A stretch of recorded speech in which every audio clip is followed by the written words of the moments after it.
Hello welcome my channel racing इस topic. आज के टॉपिक में फाइनली कोडी क्रॉस को डिसलाइक्स की बारिश हो गई है। 150 ज़्यादा 150 से ऊपर डिसलाइक्स जा चुकी है।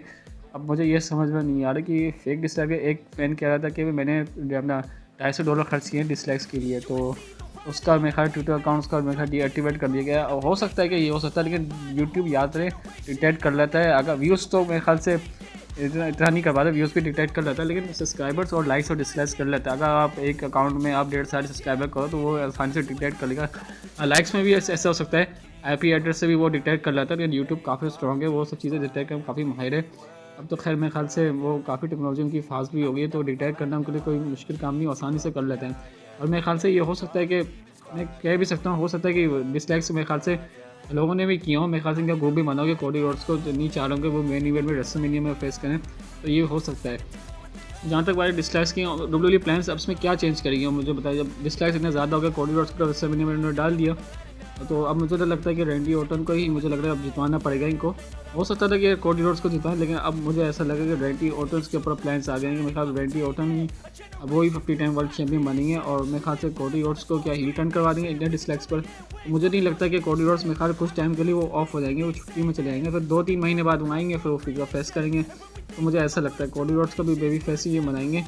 तो अभी ये देखना होगा क्योंकि आज का जो टाइम में सोशल मीडिया है, तो सोशल मीडिया में आप खुलकर बात कर सकते हैं। जॉन सीना जिस टाइम में थे, या फिर अपना क्या नाम है, अपना बड़े बड़े सुपरस्टार थे, अपना क्या कहते हैं अंडरटेकर थे, तो इस टाइम में उनका सोशल मीडिया इतना एक्टिव नहीं था, तो उस वजह से शायद लोगों को इतना उस टाइम में जॉन सीना को काफ़ी हेट मिलती थी, मतलब कि अपना क्या कहते हैं पसंद नहीं करते थे।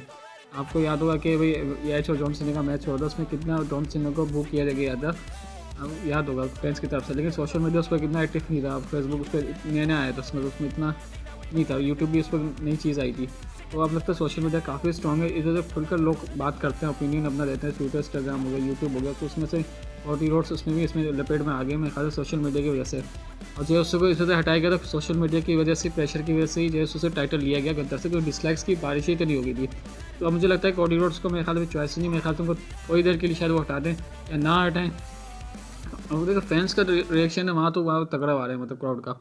अब जब जहाँ सोशल मीडिया की बात होती है वहाँ डिसलाइक्स की बारिश हो जाती है, तो मुझे तो समझ में नहीं आ रहा ये, या फिर एक प्लान किया जाएगा कोडी मतलब डब्ल्यूडब्ल्यूई को एक तरीके से कि भाई नीचे दिखाने कोई एक ग्रुप है, मतलब कि दूसरे ग्रुप है रेसलिंग प्रमोशन, वो चाह रहे हैं कि डब्ल्यूडब्ल्यूई को मतलब नीचे दिखाएं। मतलब होता है ना कि 50, 150, 200 भी लोग हों वो डिसलाइक करते हैं, मतलब एक ग्रुप बना हुआ है, मतलब कि आप समझिए अगर मैं किस तरफ इशारा करूँ, तो हो सकता है डब्ल्यूडब्ल्यूई को नीचे दिखाने की कोशिश की जा रही है। इस वजह से कि चाह रहे हैं कि भाई किसी एरे गरे को हम डब्ल्यूडब्ल्यूई अनडिस्प्यूटेड चैंपियन बना दें। तो मुझे अब ऐसा लग रहा है, तो अब देखते हैं कि क्या होता है कि कोडी रोड्स को जीतते हैं, जैसे मुझे नहीं जीतते। मतलब मुझे लग रहा है कि शायद रैंडी ऑर्टन इस दफ़ा वो जीत जाए अपना 15 टाइम वर्ल्ड चैंपियन, और काफ़ी कमाल का हुआ। तो अब देखते हैं कि लेट्स सी क्या होता है। और हाँ, ज़्यादा चैनल सब्सक्राइब कर आगे वीडियोज़ की वेट करें। तो नेक्स्ट वीडियो को